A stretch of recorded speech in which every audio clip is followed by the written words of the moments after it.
Good morning, everybody. Yeti Man here. Yeti Mountain Traders. Thought we'd do a quick rundown today on how to make homemade elderberry syrup. Everybody seems to be getting sick, and I've had a few moms ask me about it, and I thought we would give it a try. So what we'll do here today is we're going to do adult. Okay, keep that in mind. Adult elderberry syrup. So this is for the flu, the cold, congestion, achiness, not for fever. It's going to boost your respiratory system. It's going to boost your immune system. It's going to give you everything you need. And all of these things you can find in the woods, everybody. Everything, okay? So what we have is, here we have mullein, okay? Mullein grows around here in Arkansas where I'm at pretty prevalently. You want to dig this pretty carefully. It's kind of a fuzzy leaf plant. You can look it up, mullein, M-U-L-L-I-E-N, I believe. And the second thing we're going to need is distilled water, honey, some of Grandpa's homemade elderberry wine, a pot, some wild harvested spearmint. Let's get a, here we go, some ginseng leaf,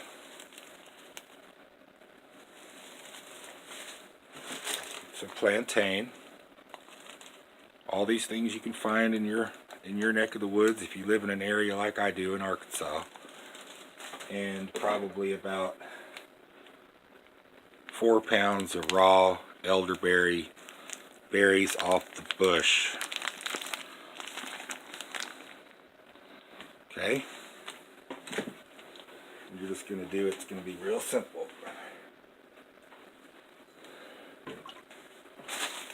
We're going to do by the handful. Each handful will represent the amount we put into the pot. So we're going to get these ginseng leaves have all been cleaned and washed. We're going to get a good amount of ginseng leaf. Now if you'll go to my YouTube channel or my Facebook page, you can see some of the ginseng hunts that we've done. So what I've done is I've already put about a cup of wine, elderberry wine in here. Okay. So the elderberry wine is to activate the oils and all the goodies in our rough herbs here. So if you have debris in your stuff like you just saw me pull out, it's not a big deal because we're going to run this through a cheesecloth and strain it out and get only the liquid out. So a little extra DNA in there, not a big deal to me. I made about 2 cases of this last winter, and it was all the rage because this stuff goes for about $15 a bottle for about, I don't think it's 2 or 3 fluid ounces at the pharmacy. So there's our ginseng leaf. So even when you're digging ginseng, you new guys and gals, remember that the leaves hold a value property too. That when you take from the forest, you make sure you take and use everything if you're going to take. That's the key, you know, when you're foraging. Plantain comes from England. It's an English-based plant. It grows here in Arkansas in most people's yards. It kind of grows a stringy leaf. It has like strings when you pull it, and it has like a pointy phallic feel that comes out. And I believe there's both of those in here. Now this plant, you are going to want to, use your scissors because, like I said, it's stringy. So we're going to put that in there a little bit. We're going to go ahead, since I got some more of this put away, we'll go ahead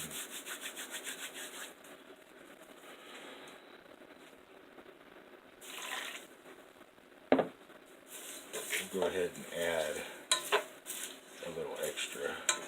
Doesn't seem to hurt anything.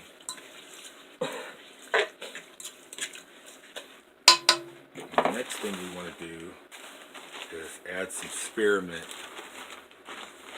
Will open the lungs and the nasal passages. Oh, it smells so good. Promotes good blood health. Now, all of these things mixed together, harmless, other than the fact that they heal you. The spearmint's to give it a good little flavor too. And then we're going to add water.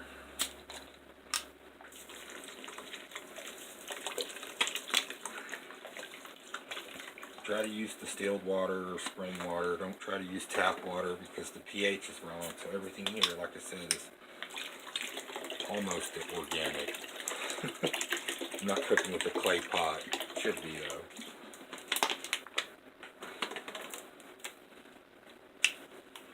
So I'll put 3 of those in. That's what, 16 fluid ounces times 3.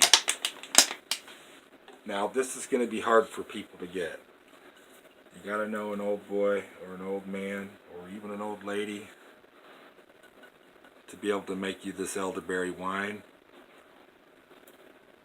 I might have some upcoming videos this summer of how to do this when the berries come on for everybody. But as of right now, it's a trade secret passed down through family. So we're going to add some more of that wine.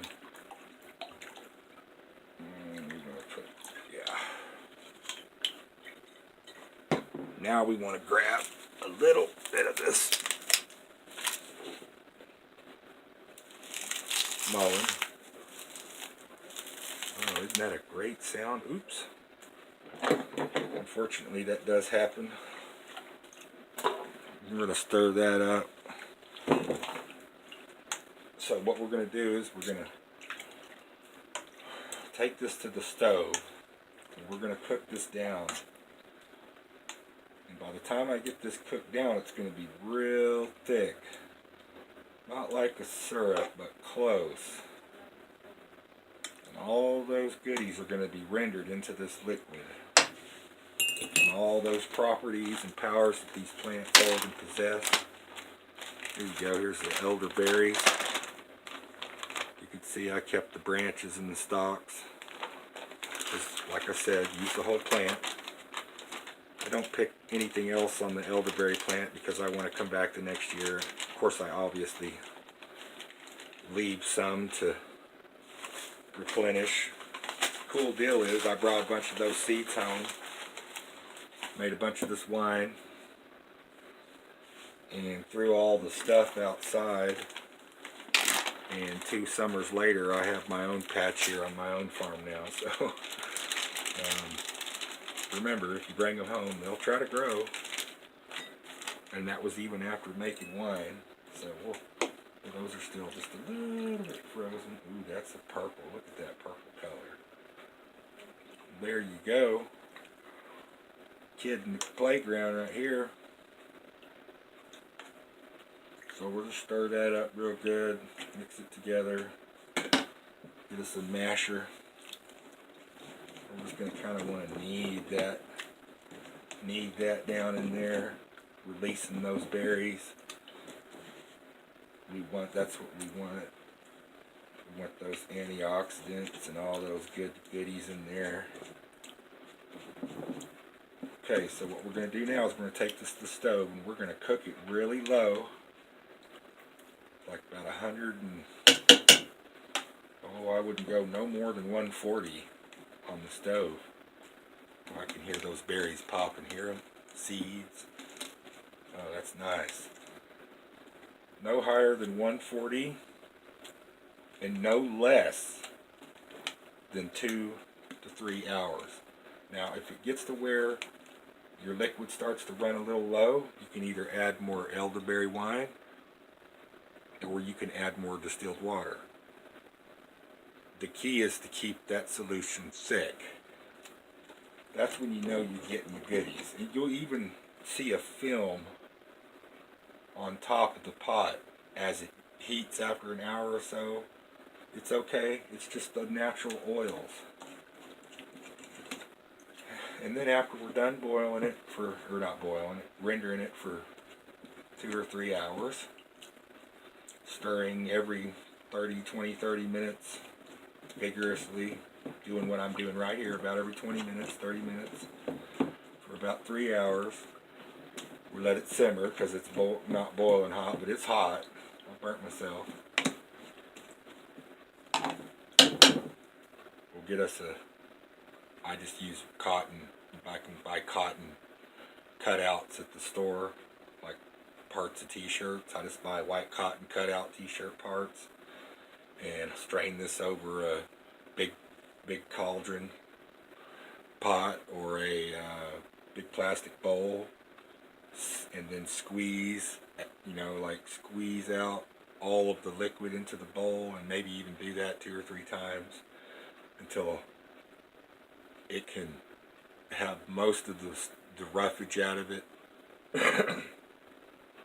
And then I'll set them in jars, a bigger mason jar, and let it sit overnight and let all that debris settle once more, and then I will siphon out off the top to the bottom into each individual pint or half pint that I'm getting an order for.